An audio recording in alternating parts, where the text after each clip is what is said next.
All right, folks. Welcome back for the commercial break. It's Wednesday. You know what that means? It's AMAC Wednesday. And I always look forward to having this conversation with our good friend Bobby Charles, the national spokesman for AMAC, because his career overlaps so many of the most important issues that we face today, whether it's the rule of law in the courts or congressional oversight, or national security, which he oversaw in a major way as an assistant secretary of state during the Bush years. He brings a lot to the table. And the last 4 or 5 days have seen so many jaw-dropping headlines. I've been looking forward to this moment all week. Joining us right now, my good friend, Bobby Charles. Bobby, good to have you back on the show. John, it's great to be on your show, and I feel like we're in a wind tunnel, so I'm ready to roll.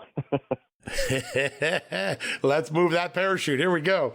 I want to start with a guy you and I talked about last week a little bit. This is the Afghan national who was arrested by the FBI last week for allegedly plotting a terror attack on election day, kill voters as they were going to the polls at election sites.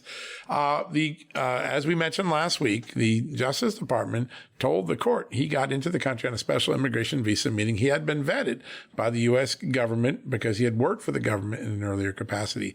We reported immediately because we had the records. We had the immigration entry records. We knew that wasn't true. We reported it wasn't true. Today, multiple news media, including the Washington Post, Fox News, have confirmed that story. The Biden administration admitting that what we reported was true and what they told the court was completely false. They tried to create the impression that even though this guy was a terrorist, that they had vetted him. They lied to a court, and it turns out it was all bunk. Yeah, John, first of all, my hat is off to you. You have broken so many stories over so many years that the rest of the world catches up with you, and unfortunately, very often they catch up late. Let me just say a couple of quick things about this. First, as you know, I was a law clerk on a U.S. Court of Appeals, but I also was in charge of setting up a lot of the police training in Iraq and Afghanistan. Vetting is very difficult. Vetting is also extremely important. And I will tell you that what this story tells me is several things right off the bat. The first is that if you're going to lie to a federal court, you really have no limits. You're essentially saying you have no respect for rule of law, and at the end of the day, you're willing to deceive a court. If you're willing to deceive a federal judge, you're probably willing to deceive the average American. Point number two, this has to do with terror. This doesn't even have to do with drug trafficking or human trafficking. This is a major league issue when you have an individual who has the intent to commit a terror act. Number three, this is not a random terror act. This isn't even a shoot up the mall, blow up a bridge terror act. This is get directly in the middle of the American electoral process and kill people so that people will be deterred from coming to the polls. The fact that this administration failed on this out of either negligence or it appears that they knew that they had not vetted this individual and yet told the court they had, really tells you how low we have gone, that the level of integrity in this administration. I mean, we all know that bringing multiple lawsuits against a candidate in the middle of an election violates federal election interference law. We know the bribery scandals. We know all the rest of this. But to see a direct interference in the election process by lying to the federal courts, essentially, in order to protect themselves from being accused of doing the very thing that they did, is innately worrying. The fourth point and last point on this is as follows. If there is smoke, there's fire. And I encourage people to think hard about the fact that they let a lot of people into this country without special visas, and they left a lot of our allies who had worked with the military and the State Department. They left those people on special visas, 20,000 of them. They left who had been fully vetted. They left them in Afghanistan to be hunted down by the Taliban. So here you bring in a guy who is prepared to do what the Taliban did to Afghan voters and what the Iranian militias did to Iraqi voters to terrorize them at the polls, and you won't even, and now you're lying to a federal judge about it. To me, it's the bottom of the barrel, John. It really shows how low integrity this government is. Yeah, it's really remarkable. You hit it on the head, and they can't even tell their own constituencies the truth anymore, which is so remarkable. just before you came on, we played a very important interview of a Republican consultant, Mark Block in Wisconsin, who went to an old email account, the one he used when he was working as the chief of staff to Herman Cain during the 2012 presidential election. He had to go check something historically, and all of a sudden he found all these receipts sitting in his inbox saying, hey, you've been making donations to Act Blue. Thank you. And he hadn't made any of those. He did send them on a journey. Yesterday, he filed a racketeering lawsuit accusing a John Doe donor and others of conspiring to create a racketeering operation to route illegal money to Democrats through the Act Blue platform, a really significant moment. And we have this, plus the fact that a few weeks ago, Brian Style, the chairman of the House Administration Committee, referred tens of thousands of suspicious donations to 5 attorneys generals. Those 5 attorneys generals took that information, began investigating, and very quickly, that investigation expanded to 19 states, 19 attorneys generals now investigating whether or not there is a criminal conspiracy to route illegal donations through Act Blue to candidates. Again, not accusing Act Blue yet because we don't know if they're involved, if they're a victim, but a huge amount. Now you got a guy coming out saying, they use my name, identity theft. I want justice. This feels like something bigger. I know you played a big role in the Chinagate scandal back in the 90s. Your thoughts? Well, I did. In 1996 and onward, a big issue, China interfering in our both congressional and presidential elections. But I guess my take on this, John, is I don't want to overuse my where there's smoke, there's fire analogy, but the reality is things become systemic very quickly once you realize that there's someone who's discovered a way to game the system. And what I would tell you is this tells me, and I have not been deep in the middle of this, I did hear your report, so my gut tells me the following. Organizations that figure out how to get around the law by going back to old email accounts of those that may even be Republicans and using them are like the old daily machine using dead people out of cemeteries to fill up voter rolls. It is obviously a potentially systemic problem, which is putting illegal money into campaigns. And as you said, in 19 states, I wouldn't be at all surprised if you have essentially national hubs or national organization nexus for this that you don't see it in all 50 states. What worries me is you have states where the attorneys general won't take this seriously because they believe that it benefits the Democrat Party and they're a Democrat AG. I'm not accusing particular ones, but we have a Secretary of State up here in Maine who wanted to knock President Trump unilaterally off the ballot and disenfranchise Maine voters. You have an Attorney General up here who hasn't done much of anything, and in particular, when you circle back to the China issue, he hasn't done anything relative to the fentanyl and the grow houses here in Maine that are run by China. By the way, there are a bunch of those in Georgia, in California, all over the country. So my statement would be whether China is involved in this or not, whether it expands to other organizations or not, where there's smoke, there's fire, and you need to look because I think that there is a desperation that has gotten itself into Democrat organizations. They do not believe they can win this fairly, and I'm afraid that they may be trying means to win it unfairly. Let me ask you about that, because obviously the moral of the 1990 Chinagate scandal was that Democrats tried to cheat using the fundraising system. If these allegations that Brian Style and this donor and others have made turn out to be true, it'd be another form of cheating, maybe at a bigger scale, modernized for the digital era. All right, folks, don't go anywhere. More of our exclusive interview with Bobby Charles right after these messages. Hey folks, reliable and affordable energy is the heartbeat of our economy. Yet, bad policies keep making energy more expensive, and now millions of Americans are facing energy poverty, something that was unthinkable just a few years ago. They can't afford to pay their energy bills. Our friends at the U.S. Oil and Gas Association have a great idea. It's time to hold our political leaders accountable at every level, national, state, and local, for the energy policy decisions they've made. It's time they sign on to the energy contract with America. We are looking for policymakers who want to, 1, end energy poverty in America, because no one should have to choose between putting food on the table or gas in their car. 2, make energy accessible, affordable, clean, and reliable for everyone. End the restrictions on developing all of our energy resources, renewable, fossil, and nuclear. Use all of them, all of the above. And 3, produce more of everything. No more pitting one energy source against another. Let's support policies that enable all U.S. energy producers to do their jobs and produce more of everything. If you want to be part of this great effort and you want to end energy poverty and produce more of everything, go to www.energycontractamerica.com to learn more about how you can get involved. Let me give you that again. www.energycontractamerica.com. Go there today. Hey, podcast listeners. Have you heard you can listen to your favorite gripping investigations ad-free? Good news. With Amazon Music, you have access to the largest catalog of ad-free top podcasts included with your Prime membership. To start listening, download the Amazon Music app for free or go to amazon.com/ad-free true crime. That's amazon.com/ad-free true crime to catch up on the latest episodes without the ads. All right, folks, welcome back. More of our exclusive video with Bobby Charles. There's another moment. Let's suppose that Kamala Harris loses the vote and she loses the Electoral College. She would be the person on January 6th who would have to preside over the counting and certification of the results. Any worries about how that might play out?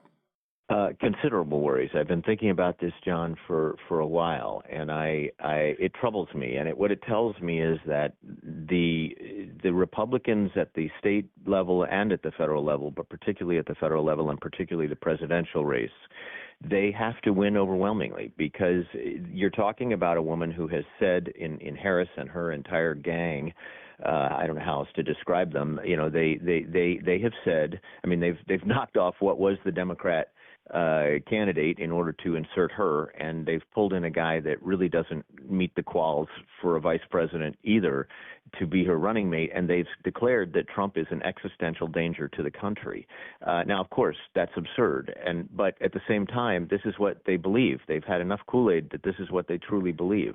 And now we're going to ask Harris, because a vice president, it's the vice president's job, as we all know.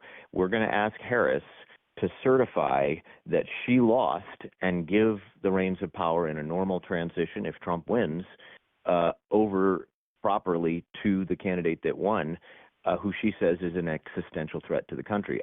I just question whether there won't be efforts at both that level and at the state level where a group of delegates has to be certified by the state. And in many of these swing states are run by governors that are blue.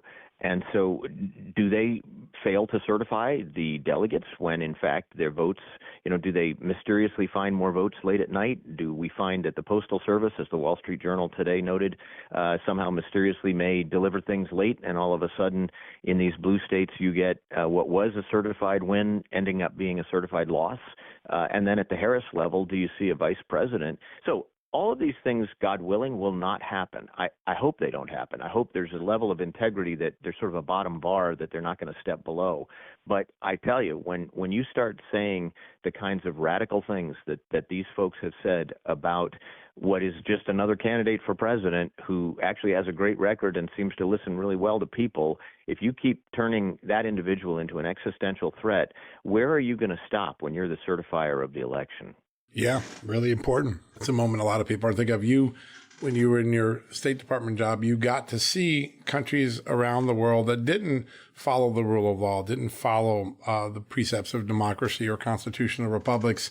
It must be troubling to think that moment in our history is here, and a gut check for all American voters will be on us come November 5th or January 6th next year. It's going to be very interesting to watch how that plays out. Very, very important. You point up something that I don't speak enough about, and maybe we all don't speak enough about, and that is the delicacy, the fragility, the really vulnerable nature of democracy in countries from Bolivia to Laos to, half of the African countries and frankly, many of the South and Central American countries have gone through long periods of time where corruption, driven by whatever motive, could be money, could be just power, has overwhelmed those nominal democracies or republics, and they have turned into lawless one-party states. And I remind people, and people say, "Oh, come on, that's so far long ago." The Bolshevik Revolution happened in 10 months. And there was a 5-year civil war that followed, but it was fast. And what happened is you had a country that had relative stability, went through external pressures, in that case World War one, that put tremendous pressure on the country and the political system. You had an uprising, and the next thing you know, you've got a communist government. I don't think we're headed there, but what I do think is that history is made by inches, and when you allow integrity issues to get to a point where we're actually questioning whether state level and federal level leaders will do the right thing and certify an election, you're at a point where you do need to stop and just think about how delicate, how fragile this democracy is. We depend on honor for rule of law. The reason that in the dark of the night someone stops at a stoplight that's red isn't because they're going to likely be arrested. It's that everything in this country, every act of lawfulness depends on some element